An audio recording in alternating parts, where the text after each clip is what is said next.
पर निंदा नहीं करनी है।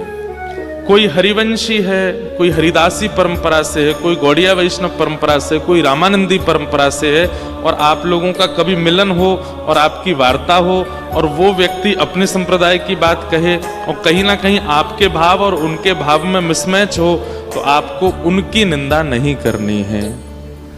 अगर वे आपकी निंदा कर देते हैं, मान लीजिए आपसे कोई कह देता है कि अरे आपकी परंपरा में तो ये है, आपकी परंपरा में तो ये है, हाथ जोड़ करके सुन लीजिए। हमारी चौथी आज्ञा यह है कि दीनता आनी चाहिए। दूसरा व्यक्ति आपका अपमान करे, आपकी परंपरा का, आपके गुरुदेव की निंदा करे, तो आप दीन बन करके मुस्कुरा करके उनको प्रणाम करके वहां से प्रस्थान करो। विवाद नहीं करना है, क्योंकि अभी संप्रदायवाद में ऐसा हो गया है कि जब संप्रदाय में आ जाते हैं तो फिर दूसरे संप्रदायों को हम कुछ नहीं समझते। पर भैया हमारे शिष्य बन रहे हो तो ये बात नहीं करनी है। कभी गौड़िया वैष्णव आपके नगर में आते हैं, उनको भी सुनने चाहिए। कभी रामानंदी वैष्णव आपके नगर में आते हैं तो उनको भी सुनने चाहिए। कभी हरिवंशी आपके सन्मुख आते हैं तो उनको भी प्रणाम कीजिए। आप सबका सम्मान करेंगे, दूसरे आचार्यों के शिष्यों की तरह आप नहीं करेंगे व्यवहार।